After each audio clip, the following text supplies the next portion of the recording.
And let me tell you, it has been a busy morning here at this school. This is Valinda School in the Hacienda La Puente Unified School District. And parents told me that they are very concerned. Not one that I spoke with did.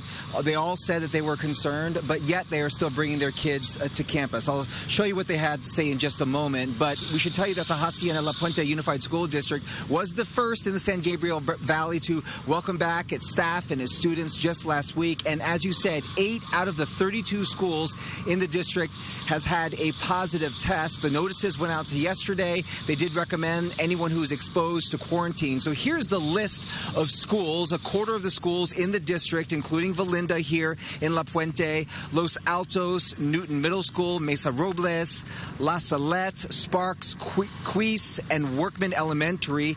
The district is currently not mandating vaccinations for anyone other than parent volunteers, but adult staff working in the district must share their vaccine status, and the unvaccinated are also being tested every week for coronavirus. Now, the district says it is working with the county, with health officials, but it already has numerous protocols and safety measures in place, including social distancing, sneeze guards, PPE.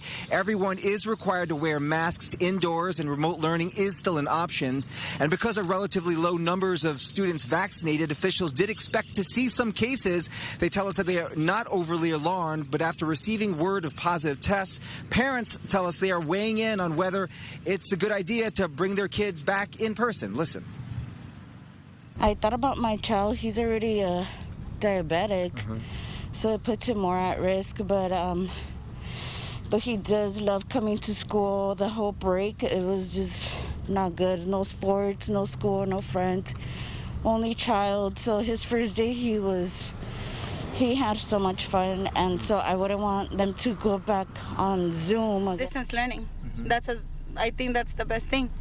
They're all out playing in the same playground, using the same restrooms.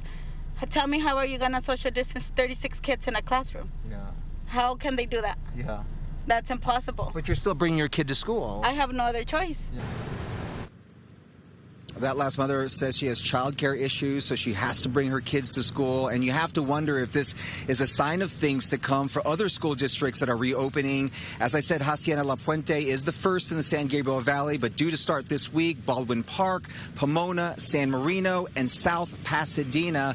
One thing we should point out, Tony and Araxia, there is only one case reported here at Valinda. All the other schools that we were telling you about have 1 or 2 cases. And if you think about it, this school district is a district of about 20,000 students alone, not to mention the staff. So relatively a few amount of cases so far that have been reported, but it's certainly something that they're going to be watching. Yeah, and that woman, that one of those mothers you were just talking with, see, that is the luxury that people sometimes forget when you have the luxury of whether or not you're going to send your child to school. Some people don't have that luxury. They have to work and they have nowhere else for their child to go. So that is always a reminder that a lot of people are in that boat.